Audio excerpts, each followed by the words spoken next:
જોડે જે ચર્ચા થઈ એ ચર્ચાઓમાં આજે શું નિષ્કર્ષ નીકળ્યો છે એની આજે મારે ખાસ તમારી જોડે વાત કરવી છે.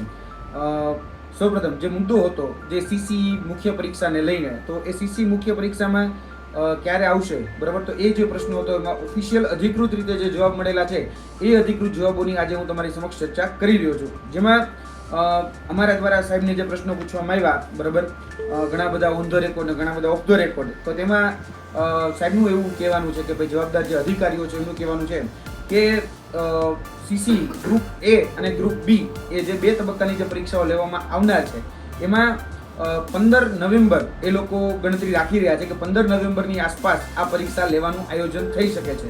એટલે 15 નવેમ્બરની આસપાસ આ તમારી જે મુખ્ય પરીક્ષા એટલે કે ગ્રુપ એ અને ગ્રુપ બી ની જે પરીક્ષાની વાત કરી રહ્યો છું એમાં સંભવતઃ પહેલા ગ્રુપ એ ની જે પરીક્ષા છે એ પરીક્ષાનું આયોજન કરવામાં આવશે. એટલે ગ્રુપ એ ની જે પરીક્ષા છે એ 15 નવેમ્બરની આસપાસ લેવાની શક્યતાઓ પૂરેપૂરી રહેલી છે. એટલે 15 નવેમ્બર આસપાસ તમારી આ ગ્રુપ એ ની પરીક્ષા લેવામાં આવશે. અને ત્યારબાદ જે કહી શકાય ગ્રુપ બી જે છે, બરાબર, એ ગ્રુપ બી ની પરીક્ષાનું આયોજન થઈ શકે છે.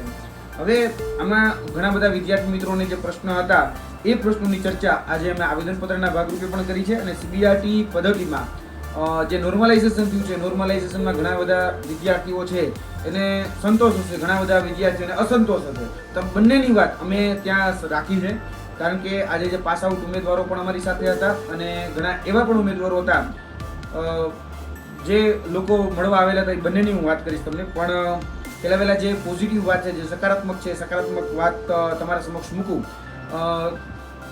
ગ્રુપ એ કે ગ્રુપ બી કોઈની પણ પરીક્ષા પહેલા લેવામાં આવે, પરંતુ જે ગ્રુપ એ છે એની જ નિમણૂક એ લોકો પહેલા આપશે.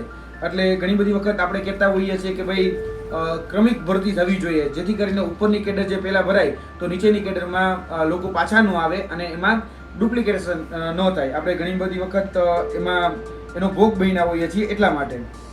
એટલે જે કોમન કેન્ડિડેટ્સનો જે મુદ્દો હતો, બરાબર, ડુપ્લિકેટ વિદ્યાર્થીઓ, એટલે કે ગ્રુપ એમાં પણ હોય, ગ્રુપ બીમાં પણ હોય. ઘણી વખત એવું થાય કે ગ્રુપ બીનું રિઝલ્ટ પહેલી વખત આવી જાય, એટલે પહેલા આવી જાય, તો એમાં કેન્ડિડેટ પણ જગ્યા રોકે, પછી ગ્રુપ એમાં જતો રહે એટલે જગ્યા ખાલી પડે. તો એનું એવું ન થાય એટલા માટે અહીંયા ઓપ્શન જે છે એ જ્યારે ચૂઝ કરવાનો છે ત્યારે ગ્રુપ એ જે છે એનું જે લિસ્ટ આવવાનું છે, સિલેક્શન લિસ્ટ, એ પહેલા આવશે. અને એમાં પણ જે ગ્રુપ બી છે કે ગ્રુપ એ છે એમાં પણ ઓપીટી આઉટનો ઓપ્શન અવેલેબલ રહેશે. એટલે આ ખાસ તમારે ધ્યાનમાં રાખવાનું છે કે ઓપીટી આઉટ જે છે એ પણ ઓપ્શન અવેલેબલ રહેશે. અને ગ્રુપ એનું જે નિમણૂક છે એ નિમણૂક પહેલા ગ્રુપ એની થશે. બીજી વાત હતી કે ભાઈ કેટલા ઘણા ઉમેદવારોને બોલાવવામાં આવશે. તો અહીંયા જે જોવા જઈએ તો ગૌણ સેવા પસંદગી મંડળનું કહેવું એવું છે કે ભાઈ જગ્યા છે એ જગ્યાના 7 ગણા ઉમેદવારોને બોલાવવામાં આવશે. જગ્યાના 7 ગણા ઉમેદવારોને બોલાવવામાં આવશે, કેટેગરીના 7 ગણા ઉમેદવારોને નહીં. એટલે આમાં ખાસ ઘણા બધા વિદ્યાર્થીઓને અસમંજસતા એવી રહેતી હોય છે કે સાહેબ જીપીએસસી પેટર્નથી બોલાવવામાં આવશે કે પછી ગૌણ સેવામાં જે રીતે ભૂતકાળમાં ફોરેસ્ટની ભરતીમાં કે બીજી અન્ય ભરતીઓમાં બોલાવવામાં એ રીતે બોલાવવામાં આવશે. તો અહીંયા સ્પષ્ટ કહેવામાં આવ્યું છે કે ભાઈ જીપીએસસી પેટર્નથી અમે અત્યારે હાલ અમારે બોલાવવાની ઓથોરિટી નથી, બરાબર છે. હાલ એમાં એ જે કહી શકાય કે જે જગ્યાઓ બહાર પડી છે એના 7 ગણા ઉમેદવારોને જ બોલાવવામાં આવશે. એટલે લગભગ જોવા જઈએ તો 5500 જગ્યા છે, 5554, એના 7 ગણા ઉમેદવારોને બોલાવવાની એ લોકો તૈયારી કરી રહ્યા છે. 37,000થી સમથિંગ 37,500 કે 38,000 ની આસપાસ જે સંખ્યા થાય છે એમાં જેના કોમન માર્ક હોય એને ત્યાં સુધી, ધારો કે કોઈ મેરિટ માની લો કે 75 અટકે છે તો 75 સુધીના છેલ્લા કેન્ડિડેટને બોલાવી લેવા, એ રીતનો પ્લાન એ લોકોનો છે. એટલે કોઈ સાથે અન્યાય ન થાય એવું એમનું કહેવું છે. હું ત્યાં વાત થઈ છે એ વાત તમારા સમક્ષ પહેલા પીરસી દઉં સીસી બાબતની. તો સીસી બાબતમાં એ સ્પષ્ટ છીએ કે જે ભરતી છે એ સેકન્ડરી છે, આપણી ફર્ધર એક્ઝામ જે છે એના પછી નેક્સ્ટ એક્ઝામ એ નવેમ્બર કે ડિસેમ્બરમાં એ લેવાનું આયોજન છે. એ લોકો એવો પ્રયત્ન કરી રહ્યા છે કે નવેમ્બર મહિનામાં લેવાઈ જાય. આ એ લોકોનો પ્રયત્ન છે. પ્રયત્નમાં હર્ડલ્સ ત્યાં છે કે જો બધું સમૂહ સૂત્રું પડી ગયું તોની વાત છે કે નવેમ્બર મહિનામાં લેવાઈ જશે.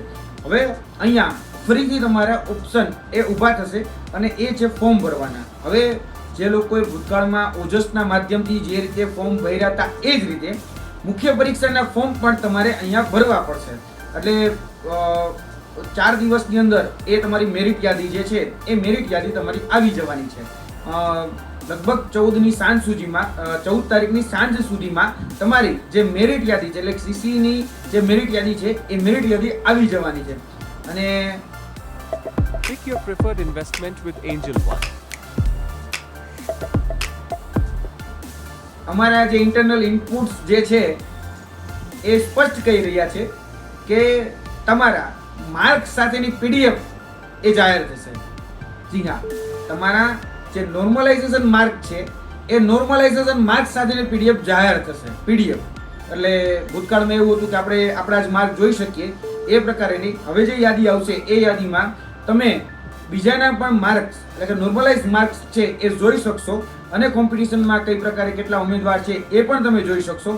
એટલે રિઝલ્ટ તમારું જે છે નોર્મલાઇઝ રિઝલ્ટ, બરાબર છે, તમારા રો માર્કનું રિઝલ્ટ નહીં, કારણ કે રો માર્ક હજી સુધી આપવાના નથી અને રો માર્ક માટે બીજા બધા રસ્તાઓ જે છે અપનાવી રહ્યા છે. પરંતુ અહીંયા ભરતી બોર્ડ જે છે એ ભરતી બોર્ડમાં ભૂતકાળનો જે ચુકાદો આવ્યો, બરાબર, જે બેનશ્રી એક કહી શકાય કે પિટિશન કરી હતી અને પછી બધાના માર્ક જાહેર કરવા પડ્યા હતા, એ જ રીતે આમાં નોર્મલાઇઝેશન માર્ક સાથેની પીડીએફ જાહેર કરવી એ લોકોની આ બાબતની તૈયારીઓ ચાલી રહી છે.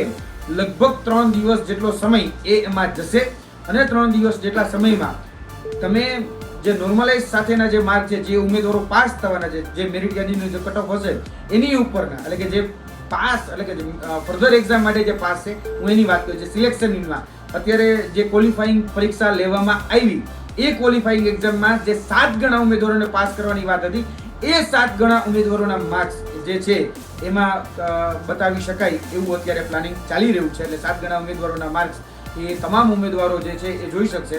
અને ફર્ધર એક્ઝામમાં તમારે બધાએ જે રીતે ભૂતકાળની અંદર જે ફોર્મ ભર્યા હતા ઓજસની અંદર જઈ અને તમે મુખ્ય પરીક્ષા માટે તમારે પણ ફોર્મ ભરવાના રહેશે, એમાં પણ તમે તમારું ગ્રુપ એ સિલેક્શન કરી શકશો.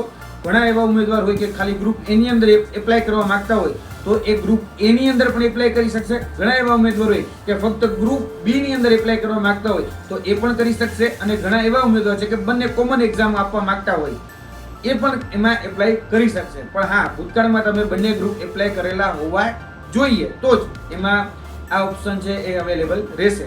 એટલે ખાસ એ બાબત તમારા સુધી પહોંચવી જોઈએ.